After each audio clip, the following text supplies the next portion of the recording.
My name is Omar Yuyu, and I'll be presenting my paper titled Enhancing DDoS Mitigation Through AI Coaching, a Network-Oriented Computational Analysis of Adaptive Human-AI Defense Dynamics. This research explores how AI can assist cybersecurity operators during complex DDoS attacks using an adaptive network model.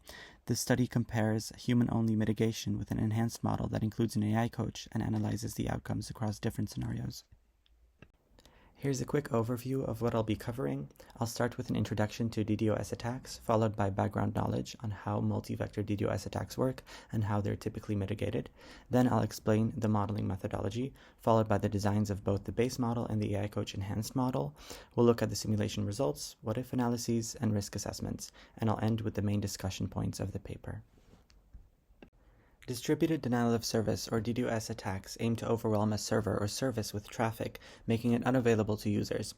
Multi-vector DDoS attacks go a step further by combining various techniques like volumetric flooding, protocol abuse, and application layer attacks simultaneously. Notable examples of multi-vector DDoS attacks include the Mirai botnet attack against DIN in 2016, which combined DNS, TCP, and HTTP floods to take down major services for hours. And earlier that year, an attack on Brian Krebs' website was initiated using the same botnet, which is a network of compromised devices remotely controlled by attackers to launch coordinated attacks. These attacks are difficult to defend against, not just technically, but cognitively. Operators face high pressure, cognitive overload, and fatigue, all of which affect decision-making. This paper focuses on those human limitations and explores whether integrating AI coaching can help operators mitigate these complex threats more effectively when dealing with these limitations. Multi-vector DDoS attacks are more sophisticated than traditional ones. They simultaneously target multiple OSI layers, which are the conceptual layers that define how data travels through a network, from physical transmission to application-level processing. Volumetric flooding, like DNS amplification or ICMP floods, overwhelm network bandwidth. Protocol abuse attacks, such as TCP and SYN floods, exploit handshake mechanisms, which are step-by-step communication setups between devices that establish a reliable connection before data transfer, indicating transfer consent in this way. And application layer attacks like slow LoRa's or HTTP floods that drain server resources while appearing legitimate. The goals of these attacks aren't just disruption, but they aim to damage reputation, force concessions, or sometimes even demand ransom.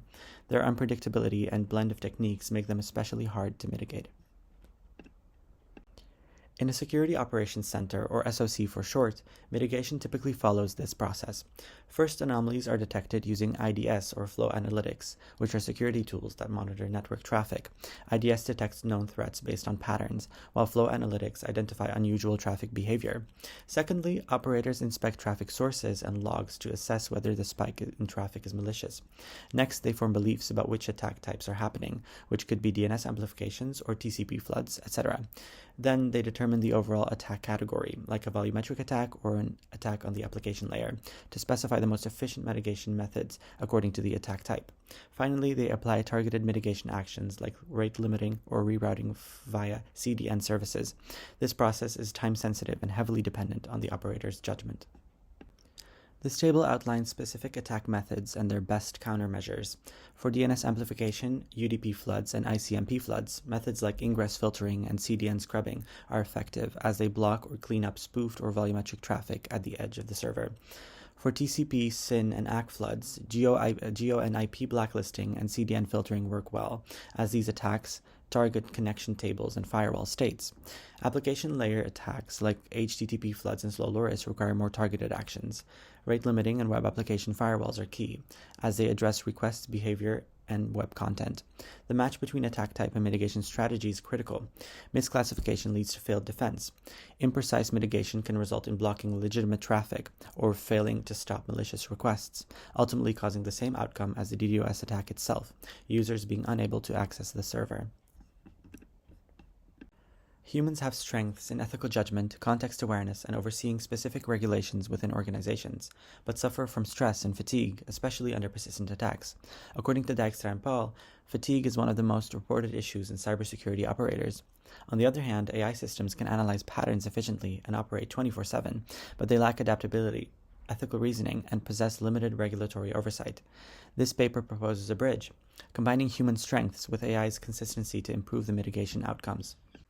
To simulate these dynamics, the adaptive network-oriented modeling methodology proposed by Tröd is used, which enables the representation of complex temporal processes as evolving state networks.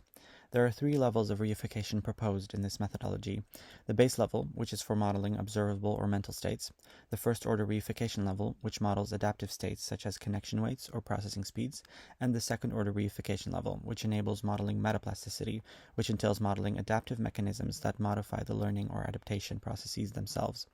The modeling approach considers connectivity, aggregation of influences, and timing, making it ideal for capturing dynamic decision-making processes. This is the base model network diagram for the process without the AI coach implemented. The process starts in the base level, within the pink plane, with the attack initiation state below, indicated with the red arrow, triggering multiple attack vectors. This leads to rising traffic, latency anomalies, and alerts, which build suspicion. From there, logs and monitoring tools are inspected, from which the operator forms beliefs about specific attacks, hereby entering the mental model of the operator, highlighted with a red area within the base level. These beliefs feed into determinations, which should lead to mitigation actions outside of the mental model, like CDN scrubbing or ingress filtering, for instance. Learning is modeled in the first-order reification level, or the blue plane, via W states, which strengthen belief to determination links. Over time, the operator learns these mappings. However, fatigue undermines learning as it grows and is influenced by physical labor of checking the logs and tools, and stress, which increases during each attack by the alert volume and suspicion. During the attack, the beliefs and determinations are directly influenced by some evasion tactics deployed by the attacker during the process. Mimicking a legitimate user directly affects the beliefs and determinations, as these are harder to establish with malicious traffic being hidden. Another tactic is increasing the spreading of the attack methods across the OSI layers, which affects multiple states relevant to the initial detection of the attack. The AI coach model builds on the base model. Its states are indicated within the diagram with the prefix AIC. The mental model of the AI coach mirrors the operator's mental model, but in contrast does not result in taking any action itself. It only supports belief and determination formation within the operator by communicating knowledge. Learning, or W states, of the AI coach in the first-order reification level represent the AI's knowledge, and monitoring states track whether the operator has successfully made determinations.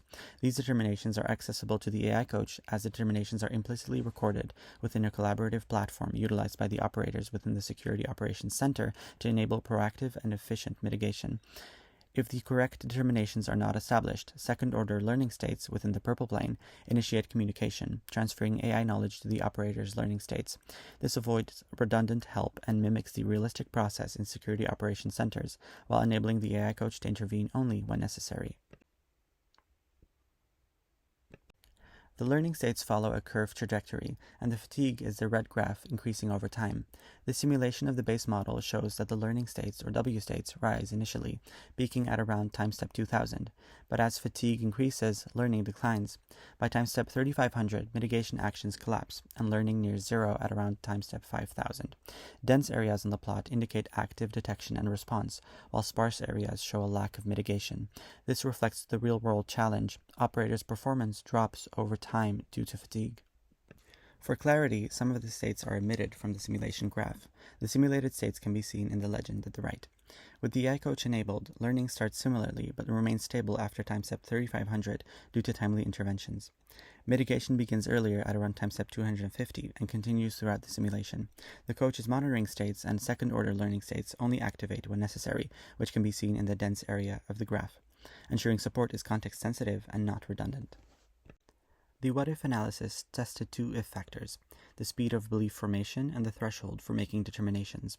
The speed factor of a belief reflects the operator proficiency, while the threshold of a determination reflects the concept of human confidence. The table shows the if factor option intervals and probabilities. These if factor configurations influenced W state activation values at time step 3000 and time step 4500, representing the measured what factors. Here, the what-if analysis results for both models can be seen.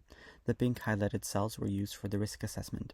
Important to note is that while there is a variation between the configurations within each table, the base model values at time step 4500 are consistently low, especially in the red bordered area. In contrast, the AI coach model maintains high values at those same configurations, indicating a substantial performance improvement and hereby prefacing risk assessment results. This risk assessment shows the likelihood of critical failure under different scenarios. In the base model, the highest risk, scenario 2b, occurs when learning is low at a late stage. This has a maximum risk value of 5. This further confirms that fatigue leads to mitigation collapse if no support is present. In the AI coach model, the same critical scenario 2b is as impactful but occurs with much lower probability. This lowers the risk assessment value to 2, meaning the AI coach reduces the risk of low learning at a late stage. It highlights how adaptive support helps preserve human performance regardless of high fatigue. To summarize, in the base model, learning peaks early but collapses due to fatigue, stopping mitigation after time step 3500. In the AI coach model, interventions stabilize learning at an activation value of around 0.4, allowing mitigation to continue. The what-if analyses and risk assessments confirm that the AI coach drastically lowers the likelihood of late-stage mitigation failure, with a reduced risk of 60%. This suggests that adaptive AI support can significantly enhance operational resilience in cyber defense.